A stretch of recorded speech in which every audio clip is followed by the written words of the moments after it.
I think I've had an epiphany about this. This is for anyone who can't get over someone, and for anyone who's struggling with a connection that they can't release. I would tell you that I believe we're not meant to know. We're supposed to surrender to love. Living in unconditional love should be all there is. There's nothing to do.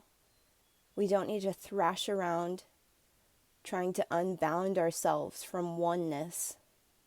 We need to accept the truth that we are love.